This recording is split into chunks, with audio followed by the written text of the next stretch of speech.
Let me start off by saying this. I have been cutting hair for over 20 years.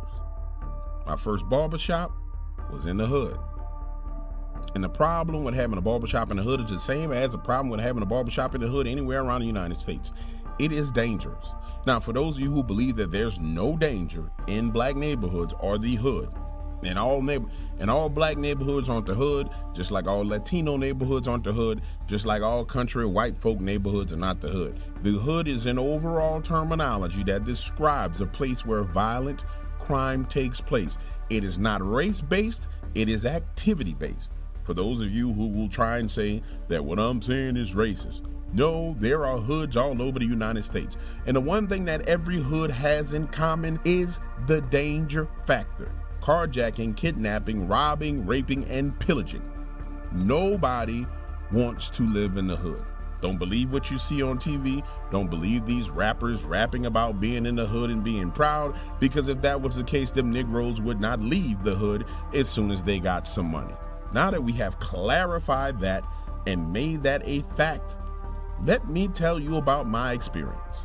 Now, imagine a scene. My barbershop is in the hood. We're not talking about an average neighborhood. We're talking about carjacking, kidnapping, robbing, all of the negative things that you can think of happening. It was happening around my barbershop. So when I decided I was going to move, I had no choice but to move. When you're sitting in there cutting a person's hair and bullets come through the window, hitting the walls, people are running, ducking, diving, sliding all over the place, you have no choice but to get the hell out of there. So when I find this place for rent for $300 a month, I'm ecstatic. I'm like, okay, awesome, $300 a month. I was paying $500 in the hood. This is much better. Wrong? No, you can't get no more wronger than I was about moving to this location. And let me start right here. When I go and do the walkthrough, I go inside the building. It is 99 degrees outside. There is no air conditioning on, but this building is cold. And I'm saying to myself, maybe the insulation in the building is awesome. Nope. Wrong. I didn't understand. Maybe you understand, but I didn't understand. I'll explain it all to you later. But I'm saying, awesome. It's cool in here, right? Now, the first sign that something was wrong was that the guy who was showing me the building was scared to go inside the damn building. I didn't pick up on it. Why? Because I was worried about saving money. So I go through the process of signing a lease, giving them first month rent and a deposit. Then I go to move in. They got the glass window outside. I go to put my sign on the window, get it put up, come back the next day, and it's smeared. Like somebody took their hands and smeared the paint. But I need you to understand, this was painted on the windows and the paint had dried in 90-degree weather. So I'm saying to myself, okay, somebody in this neighborhood don't want me in here. I move in, bring my chair in, bring my counter in, bring my mirrors in, bring my chairs for my people to sit in. My TV's on the wall, got my cable running, got my speakers in there. It's a much better environment. It really, really is. Problem that I ran into is I had been in one place for years. So I had to get my clientele to come over to this new location. Distance-wise, it wasn't more than a 2 or 3 mile difference, but you know how people can be. Any type of inconvenience, they get to acting funny. Then when you factor in the Negro factor, Negroes be acting funny. I mean, I get 1 or 2 clients come over. Understand, it was so packed in my barbershop that Tuesday through Saturday, it was people in there. There were people coming in just for their lunch break. But I move locations and all of a sudden, because I'm 2-3 miles away, can't nobody come over here. This goes on for about a solid month, right? And then things get back to normal. We sitting in there laughing, playing around, joking. These dudes going off, talking about each other, talking about their mamas. One dude said, man, you so fat, you take insulin shots at the strip club. Another dude talking, fucking hilarious. Man, you so fat, you got breast moisture on your belly. I mean, these dudes going off. It's back to normal, right? And I remember it being back to normal that day before this started to happen. I closed up the shop at like 10:30. And this is the very first time I saw a shadow person. I'm sweeping up, going back and forth. I go by the front door, work my way halfway through the shop, work my way to the back side of the shop, and I see what looks like a man dressed in all black standing outside of my window. Now, I need you to understand, my shop was in the hood. So if I see somebody dressed in all black, I'm thinking they coming to do me something. So I rush to the front door, open it up, ready to confront the person, look out there, and there's nobody. Talk about feeling paranoid, but I go back inside. Now I'm cleaning the countertops, getting all the hair up, cleaning my clippers. Look over again, and he's standing there again. This time, I'm realizing, hold on. Not only is this a shadow of a person, I can see through this shadow to the other side of the street. And then it disappears right in front of my eyes. Now, I'm gonna say this to you, born and raised in New Orleans. We see creepy, crazy stuff all the time. So for me to see that and come to the realization that it's not a person, that's the point where I decided, you know what, I don't play with none of them ghosts and none of them demons.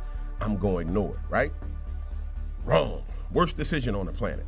The next morning, I come to work and there's a water spot on the ceiling. I need to explain something to you. We have a flat roof. And since we have a flat roof, I'm thinking there's a roof leak. And so I call the landlord and I'm like, listen, man, you rented me this place, but the roof is leaking. He goes on to explain to me that it's a brand new roof on the building. I tell him he needs to come out here and look at this spot on the ceiling. So he comes over, checks it out, looks at it, and says, hey, man, this is not coming from the ceiling. I promise you, this is a brand new roof. Watch this. Over the next couple of days, that spot on the ceiling moves locations. And understand, I'm not telling my customers or clients anything about this. They coming in as normal, but I'm the only one observing the fact that this spot on the ceiling is moving. And when I say a spot, it's like a water stain on the ceiling, but it's moving locations. I go home and I talk to my wife about it. I said, baby, listen, I don't know what's going on in this new shop, but I'm seeing shadow people outside, and there's a water spot on the ceiling that continues to move around. She goes on to explain to me that maybe there's something paranormal or supernatural going on. But I'm not going to tell you I don't believe in the paranormal or the supernatural. I'm just saying, as a black man from New Orleans, I don't play none of that foolishness. So I'm not entertaining it, if you can get what I'm saying. I go back to the shop, and things are a tad bit worse. Now, if you've ever been in a barbershop, you know there's a place where you hang all your clippers. So that night before I left, I hung up all my clippers in a certain order. And it's color-coded. Red, gray, green, blue. When I come back, my colors are out of order. It's not in the order that I put it in. And I need you to understand, nobody has a key to this shop but me. And I also need you to understand, I've been doing this consistently for years. This is my color code, and it's done that way for a reason. Well, I come back in, and the colors are out of order. I notice it immediately. Then I go into the bathroom, and there's toilet tissue all over the place. But not like just regular toilet tissue that somebody pulled the roll of toilet tissue. It's wet toilet tissue all over the place. Here's the craziest thing. There's no sign of where water itself leaked. But this toilet tissue is wet. It's all on the ceiling, it's all on the walls, and it's all on the floors. Talk about stuff that don't make no sense. I'm talking about we go to cuckoo land. That day, my clients come in, everything goes smooth, they back to joking, clowning, laughing, being themselves. And it was that night that I realized that I had to leave this place. I was not interested in being in a situation like this because it's me and my last client. And he's my oldest client. The guy works as a sheriff. He's sitting in a chair and I'm just getting through doing his haircut. I take the cape off, I'm dusting the hair from around his collar, and we're talking. When there's an audible voice comes from the ceiling that says, "Get out." Now pause right here and let me say this. We black folks, and see this whole ghost, demon, monster shit, we don't play that. And I need you to understand the rent is cheap. I mean, rent is really cheap. But when they got some shit screaming at you from the ceiling that you need to get out, when you see shadows running outside your window, and when you see water spots moving around on the ceiling, it's best that your Negro behind get out.